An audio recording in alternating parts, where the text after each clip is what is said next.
بسم اللہ الرحمن الرحیم. میں نے بات کرنی تھی صرف ارشد شریف پہ، کیونکہ کافی لوگوں کو پتہ بھی ہے کہ میرا بہت پرانا تعلق تھا ارشد شریف کے ساتھ. جب وہ قائد اعظم یونیورسٹی میں اسٹوڈنٹ تھے، وہ اپنی والدہ کے ساتھ آئے تھے. میں نے پلس ویکلی شروع کیا تھا اور ان کی والدہ نے کہا، اس وقت بڑا شرماتا تھا ارشد بات کرنے سے، کہ میرا بیٹا آپ کا بڑا فین ہے تو آپ اس کو ٹریننگ دے دیں، وہ آپ کے ساتھ کام کرنا چاہتے ہیں. ادھر سے میں نے شروع کیا. ارشد اور ہماری ادھر سے دوستی ہوئی. میرا ایک طرح بیٹے کی طرح بھی تھا، چھوٹا بھائی بھی کہہ لیں. ادھر سے جب تک وہ، بلکہ 3 دن پہلے اس کے قتل سے میری بات ہوئی اس سے کینیا میں، اور وہ واپس آنا چاہتا تھا. اس کو یہ عجیب عجیب خبریں لوگ دیتے ہیں، اور مجھے آج بڑا افسوس ہوا جب D G I S P R نے کہا، جو کہ بالکل غلط بیانی تھی، اور مجھے اس پہ افسوس یہ ہوا کہ ایک شخص کا اتنا بروٹل قتل ہوا ہے اور آپ کہہ رہے ہیں کہ اس کو تو کوئی خطرہ ہی نہیں تھا، کیونکہ وہ دن رات میرے ساتھ کانٹیکٹ میں تھا، اور اگر خطرہ ہوتا تو مجھے بتاتا. میرے پاس پوری کانورسیشنز ہیں فون پہ. اب میں فیصل واؤڈا کی طرح یوں نہیں کہوں گی فورینسک تیار ہے، کیونکہ میں جھوٹ نہیں بول رہی. Arshad was very dear to me, اور جس طریقے سے اس کے ساتھ ظلم اور تشدد کیا گیا پہلے پاکستان میں، جس طریقے سے اس کو تھریٹس ملی. اچھا، اس کا مجھے 26 اگست کو فائنلی، کیونکہ وہ اس کا شو بند ہو گیا، اس نے واٹس ایپ اپنا بند کر دیا، تو مجھے گھبراہٹ تھی کدھر چلا گیا ارشد، کیونکہ یہ ہوتا نہیں تھا کہ ہم کمیونیکیٹ نہ کریں.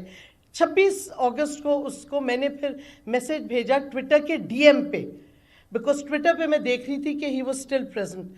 تو اس نے مجھے، میں نے کہا کدھر ہو تم، آر یو آل رائٹ، کیا حالات ہیں؟ اس کا جواب میں صرف آپ کو پڑھ دوں گی، اٹس رائٹ ہیئر، کہ hi in hiding doc they had sent assassins after me. اور یہ مجھے ارشد نے جانے سے پہلے بھی ایک دفعہ کہا تھا کہ میرے پہ ہیڈ منی ہے، اور میں نے یہ کئی دفعہ انٹرویوز میں کہا ہے کہ اس پہ ہیڈ منی ٹیررسٹ کو دی گئی ہے. میں اب یہ نہیں الزامات لگانا چاہتی کس نے دیے ہیں، سب کو پتہ ہے کون اس کی آواز چپ کرانا چاہ رہا تھا. اس نے کہا they had sent assassins after me. IK also knows about threats to me and was kind enough to warn me. اور خان صاحب نے خود بھی کہا میں نے اس سے وارننگ دی تھی. Too many players local with international nexus. باقی پھر ہماری پرسنل باتیں ہوئیں.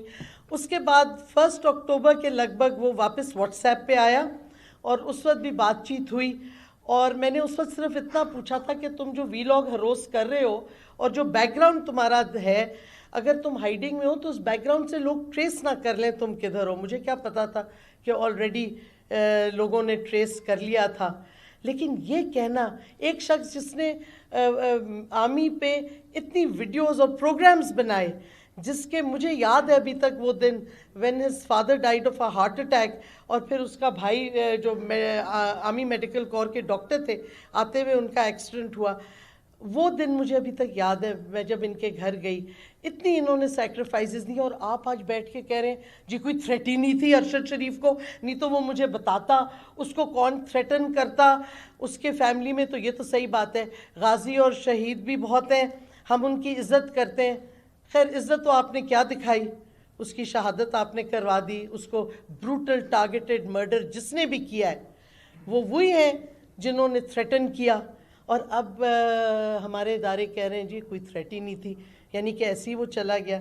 اب پتہ نہیں کدھر کدھر الزامات. کل فیصل واڈا نے جو بےہودہ پریس کانفرنس کی، خیر اس کا تو سارا کریڈیبلٹی رانا سنالو نے خود ہی ختم کر دی جب اس نے پریس کانفرنس کر کے بیسکلی بتا دیا کہ ہاتھ ان کا تھا پریس کانفرنس میں، اور شاباش دی اور سارا کچھ پریس کانفرنس کو.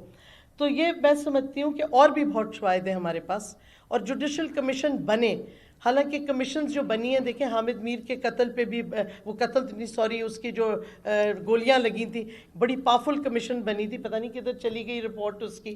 اور بھی کمیشنز بنی ہیں، اور جو بننی چاہیے کمیشن وہ بنی نہیں، جو کہ سائفر پہ بننی تھی. اتنی امپورٹنٹ بات، ملک کے ساتھ ایک سازش ہوئی ہے اور آپ اس پہ ایگزامن ہی نہیں کرنا چاہ رہے. تو ارشد شریف کے ساتھ اس طرح نہ کریں کہ اس کی شہادت کو آپ کنٹروورشل کر دیں، کہ اس پہ سوالات اٹھائیں اب جبکہ وہ شخص نہیں ہے جواب دینے کے لیے. لیکن ہمارے پاس بہت سے ثبوت ہیں، اس کی سٹیٹمنٹس ہیں ساری. ایک تو فؤاد نے بتا بھی دی. لیکن ایک اور بات پہ میں ختم کرنا چاہوں گی کہ دیکھیں آج بڑا اچھا ہے ڈی جی آئی نے بھی اور D G I S P R نے بھی کہا کہ ہمارا آئین فریڈم آف ایکسپریشن دیتا ہے، جمہوریت ہے، اس واسطے اظہار رائے اور کرٹیسزم بالکل لوگ کرنا یہ جمہوری حق ہے. لیکن آج کل یہ حق کس کو ملا ہوا ہے کھل کے؟ ود آل ڈیو رسپیکٹ، اب کوئی پتہ نہیں کل کو میں بھی شاید پک اپ ہو جاؤں، ایک دفعہ تو کوشش کی گئی تھی، لیکن چیف آف آرمی سٹاف 5.5 گھنٹے NDU میں گفتگو کرتے ہیں اور بڑا اچھا ہے. میں کہتی ہوں سب کو حق ہونا چاہیے فریڈم آف ایکسپریشن کا، آپ تنقید کریں، کرٹیسائز کریں. تو انہوں نے کیا کرٹیسائز، ہماری لیے خان صاحب کو بھی کرٹیسائز کیا، کچھ تعریف بھی کی، لیکن کرٹیسائز کیا کافی حد تک 5.5 گھنٹے میں. آج آپ نے دیکھا ڈی جی آئی میں، ہمیں یہ یونیک ہے اس سچویشن کے میں نے MI6 کے ڈائریکٹر کو کبھی نہیں پبلک پریس کانفرنس کرنے دیا، حالانکہ D G I S P R نے غالباً UK کا دیا کہ دیکھیں کتنے پرائم منسٹر بدلتے ہیں، بٹ وہ جس طریقے سے بدلتے ہیں وہ ذرا فرق طریقہ کار ہے. اینی ہاؤ، تو انہوں نے بھی پریس کانفرنس کی، سخت تنقید کی عمران خان صاحب کے ساتھ، کچھ ڈائریکٹ کی، کچھ انسینویشن کی، اور D G I S P R دونوں نے اپنی ویوز دیں. دیکھیں اینڈ میں ویوز ہوتی ہیں، ہر چیز سبجیکٹیو ہے، فیکٹس بھی جس طریقے سے آپ پیش کریں دے سبجیکٹیو، سوائے پیور سائنس کے ہر چیز ویلیو ججمنٹ ہے. انہوں نے دی، بڑا اچھا ہے، بہت جمہوری ملک ہے کہ یہ اداروں کے بھی آ کے پوری پریس کانفرنس کرتے ہیں، لیکن خدارا سیاستدانوں کو بھی وہی رائٹ دیں. اعظم سواتی کے ساتھ جو ہوا وہ اور بات ہے، آپ اگری کریں ڈس اگری کریں ان کی ٹویٹ سے، لیکن جو اس پہ فزیکل وائلنس ہوئی، جو کسٹوڈیل ٹارچر کیا گیا ایک ٹویٹ کی وجہ سے، اگر آپ لوگ 5 گھنٹے اور 3 گھنٹے پریس کانفرنسز یا پبلک ٹاکس کر سکتے ہیں جس میں سیاستدانوں کی تنقید کرتے ہیں، تو ہم سیاستدان ہیں، ہم قوم کو ریپرزینٹ کرتے ہیں اور ہم پھر بھی کچھ نہیں بول سکتے. بچا کے کوئی الفاظ کریں، خدا نہ خواستہ کسی لیڈر کا ملٹری لیڈرشپ کا نام غلطی سے لے لیں تو سیڈیشن لگ جاتی ہے 124A جو کہ کلونیل قانون ہے. یا پھر آپ کیا کہتے ہیں جی انسائٹمنٹ ٹو میوٹنی ہو جاتی ہے اگر آپ کسی کو ذرا سا کرٹیسائز کریں. میوٹنی کا الفاظ دیکھ لیں آپ ڈکشنری میں، اس کا مطلب ہے کہ آپ ایکچولی فوج کے سپاہیوں کو اکسا رہے ہیں کہ آپ اپنے فوج کے کمانڈر کو ڈس اوبے کریں، پھر جا کے میوٹنی ہوتی ہے. یہ میوٹنی نہیں ہے اگر آپ کسی ملٹری لیڈر کو پالیسیز پہ یا ان کے بیان پہ جواب دیں جو کہ تنقیدی جواب ہو، کیونکہ اگر وہ تنقید کریں گے اور آپ خود آج انہوں نے ریکگنائز کیا کہ جمہوریت میں تنقید ہے، ہمارا آئین ہمیں حق دیتا ہے، تو ہمیں بھی وہ حق آپ دیں جو آئین میں لکھا ہوا ہے. ہمیں بھی تنقید کرنے دیں، ہمیں جواب دینے دیں جو آپ ہم پہ تنقید کرتے ہیں، ہم سے بھی سنیں، اپنے میں وہ رکھیں کہ آپ کرٹیسزم لے سکتے ہیں. آپ ہم پہ یہ نہیں کہ آپ ہم پہ تنقید کرتے جائیں اور ہم خوفزدہ ہوں کہ پتہ نہیں ہم نے کر دیا تو یا ہم پہ کنٹیمپٹ لگ جائے گا، یا ہم پہ دہشت گردی کا چارج لگ جائے گا، یا پتہ نہیں سیڈیشن لگ جائے گا. کیونکہ خان صاحب کے ساتھ یہی ہو رہا ہے، ہر دوسرے دن کوئی فضول سا چارج لگ جاتا ہے ان پہ. اور کس لیے لگتا ہے؟ کیونکہ وہ ایک اپنی ویو پوائنٹ دے رہے ہیں. آپ نہیں اگری کرتے، ہم کئی چیزوں سے نہیں اگری کرتے جو آپ نے کہی ہیں، لیکن یہ ہمارا حق ہے. اگر آپ اس میں بلیو کرتے ہیں اور پاکستان کی جمہوریت میں بلیو کرتے ہیں تو ہمیں حق دیں وہ بات کرنے کا اور تنقید کرنے کا. اور یہ نہیں ہو سکتا کہ آپ ہمارے لوگوں کو اٹھا کے کسٹوڈیل ٹارچر کر دیں کیونکہ آپ کو ان کی تنقید نہیں پسند آئی. آپ کورٹ میں لے جائیں، چارج کر لیں، ہم یہ نہیں کہتے. اور آپ اپنے شہریوں کو جو ڈسپیئر کر دیتے ہیں، یہ نہیں ہمیں ایکسیپٹیبل.